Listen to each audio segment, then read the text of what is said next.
क जो है वो व्यंजन है, ई जो है वो स्वर है, ठीक है, और इसका मेल हुआ तो ये क्या है, व्यंजन संधि है, ठीक है। अब ये क जो है वो व्यंजन है, ग भी व्यंजन है, इसका और इसका मेल हुआ, ये भी क्या है, व्यंजन संधि है, ठीक है।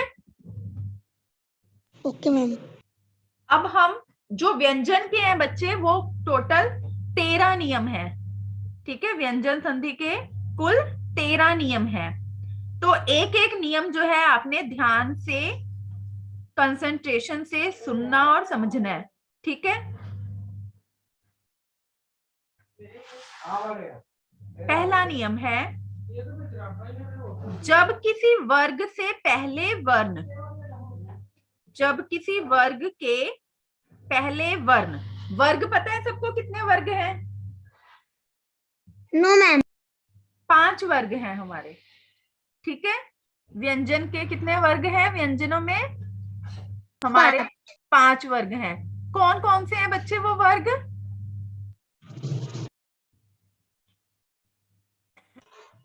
ये देखो, नो, ये देखो,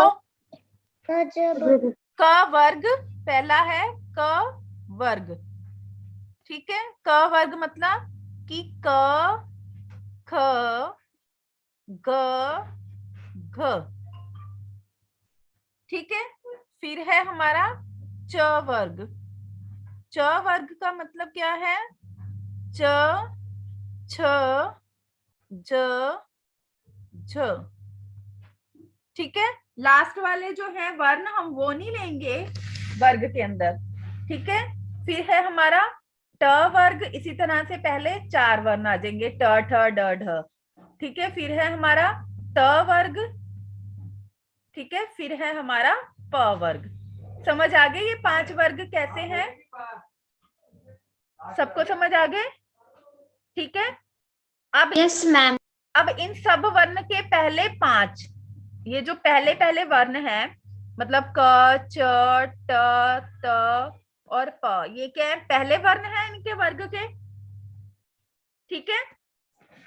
जब इनका मिलन किसी पहले वर्ग का मिलन जब किसी तीसरे और चौथे वर्ग से होता है, जैसे ग, घ, ज, झ, ठीक है। Okay ma'am. ट, ठ, ड, ढ,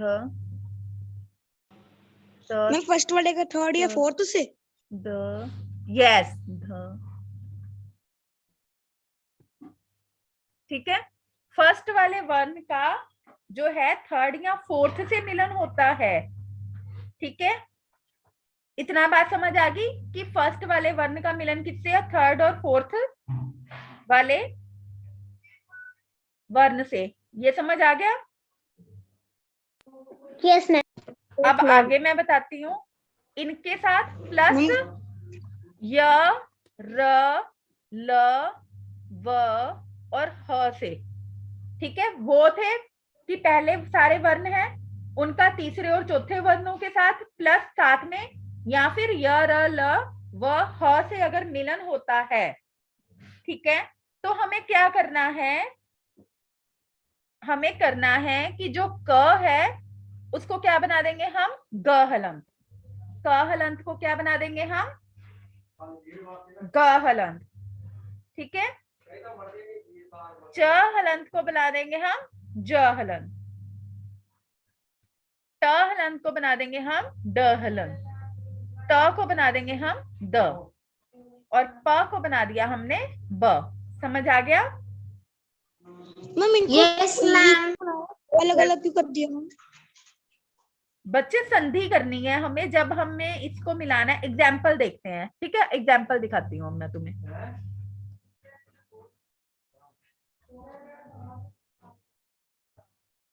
एक्सक्यूज मी मैम। यस, हाँ जी मैम राइट बोलो बेटा। डाउन है मैम, प्रीवियस स्लाइड में लास्ट में क्या राइट डाउन है?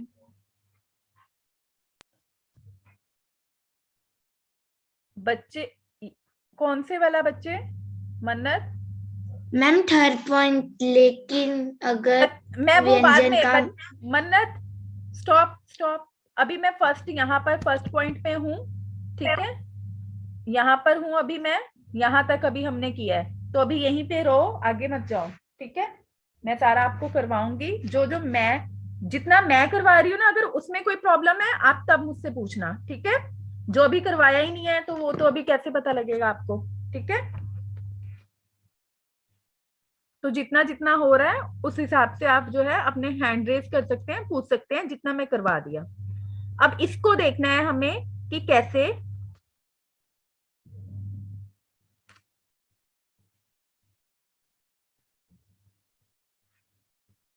ये देखो बच्चे, मैंने कहा कि जब क का अगर मिलन होगा, बच्चे यहां पर देखो, जो क है, क मैंने कहा था ना वो किस में बदल जाएगा, ग हलंत में, है ना।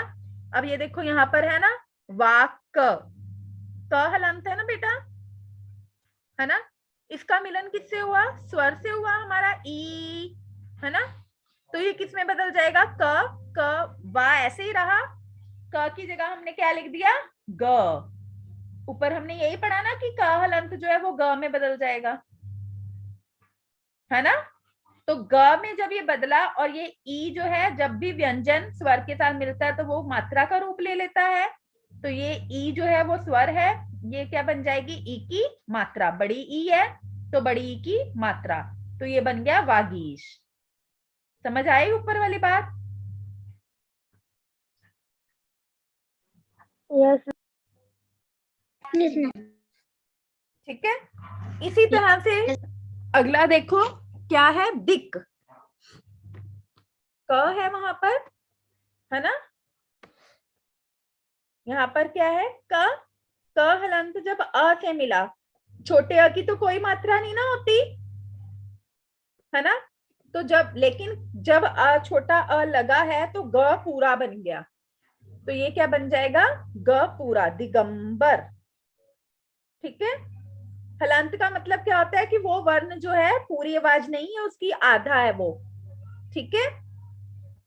अगर बच्चे किसी भी वर्ण के नीचे ये हलंत है, इसका मतलब ये है कि ये क आधा है, ठीक है।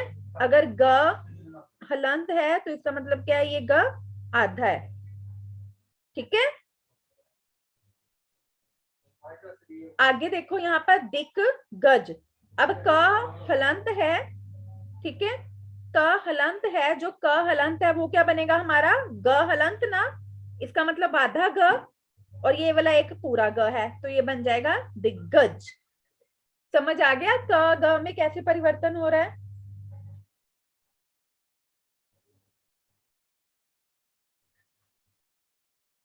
सबको क्लियर हो गया बच्चे?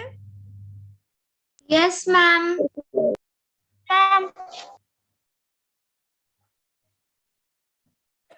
आगे एक्सक्यूज मी मैम। हाँ जी बेटा। मैम जो पहला उदाहरण है मैम, जो सेकंड है मैम, उसमें आंसर क्या लिखा हुआ है, दिगंबर। Okay ma'am.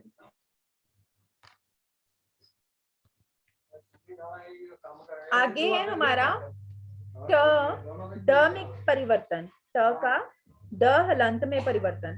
देखो बच्चों, जब ये ट हलंत है वो किस में परिवर्तन होगा, ड हलंत में।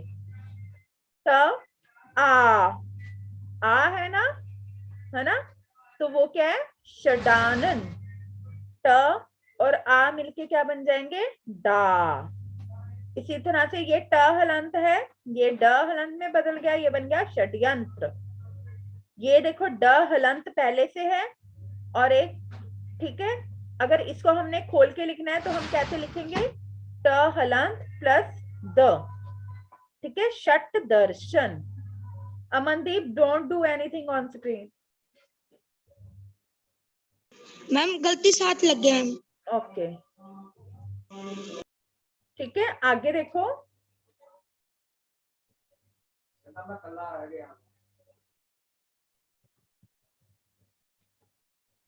त जो है, त हलंत वो किस में परिवर्तित हो जाएगा, द में।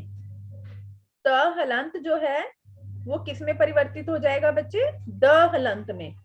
आप देखो यहाँ पर स, त हलंत है, आगे क्या है, आशय, आ है ना, जो त हलंत बना वो किस में बन गया, द में, और ये जो आ है इसकी आ की मात्रा लग गई, तो ये क्या बन गया, सदाशय।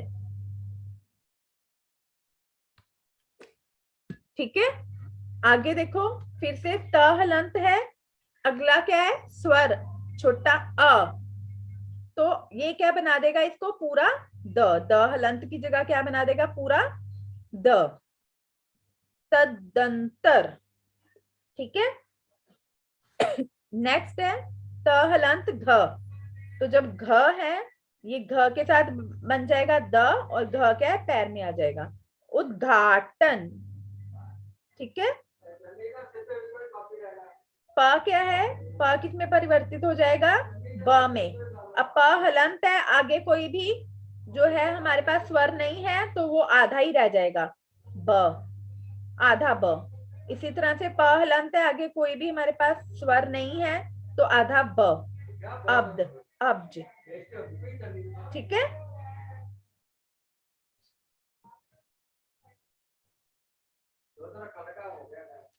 फिर है बच्चे, जब क हलंत म के साथ मिलता है, जब क हलंत म के साथ मिलता है तो क्या होगा, हमें ये ड़ बनाकर म जो है ड़ के नीचे लिखना होगा। ठीक है, जैसे दिक मंडल, वा गंडे, प्रामुख। ठीक है, ठीक है, नेक्स्ट देखिए, ट हलंत को अण में बदलना है हमें।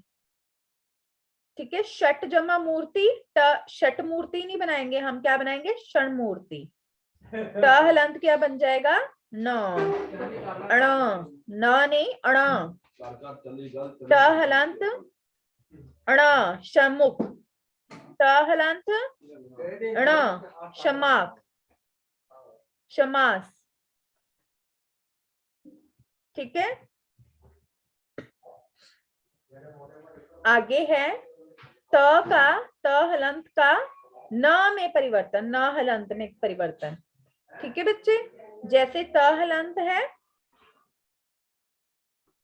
त हलंत को न हलंत, मैंने बताया था ना अगर हलंत होता है उसका मतलब क्या होता है, वो वर्ण आधा है, तो ये उ आधा न हलंत में बदलना है ना त को, आधा न, उन्मूलन, उन्नति, जगतनाथ। आप देख रहे हो यहाँ पे सारे त जो है वो आधे न में बदल गए हैं।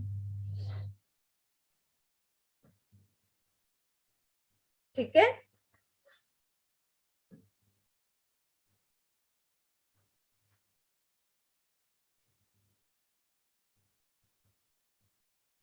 आगे है बच्चे, जब जो म हलंत होता है ना बेटा, अगर उसको हम व्यंजन के साथ मिलाते हैं ना तो वो क्या बन जाता है, अनुस्वार। वो क्या बन जाता है, अनुस्वार। अनुस्वार किसे कहते हैं, बिंदी को, ये जो बिंदी होती है ना इसको हम बोलते हैं अनुस्वार। ठीक है, जैसे यहाँ पर देखो, हाँ जी गार्गी, मैम अंग को, यस ठीक है, अंग को बोलते हैं अनुस्वार, वेरी गुड। ये देखिए, जैसे यहाँ पर है म हलंत, तो म हलंत की जगह यहाँ पर आप देख रहे हो स के ऊपर क्या लग गया, अनुस्वार। ये क्या बन गया, संकल्प। म हलंत, स के ऊपर अनुस्वार लग गया, संख्या। म हलंत, स के ऊपर अनुस्वार बन के क्या बन गया, संगम। म हलंत, श के ऊपर अनुस्वार बन के शंकर। ठीक है, तो म हलंत जो है वो अगर कवर्ग के पूरे क से लेकर न तक से अगर उसका मिलन होता है तो वो क्या बन रहा है, अनुस्वार बन रहा है। इसी तरह से यहाँ पर भी वो अनुस्वार बन रहा है, संजीवन, संचय, किंचित। ठीक है, नेक्स्ट देखिए, म का ट ठ ड से भी अनुस्वार बन रहा है, त थ द से।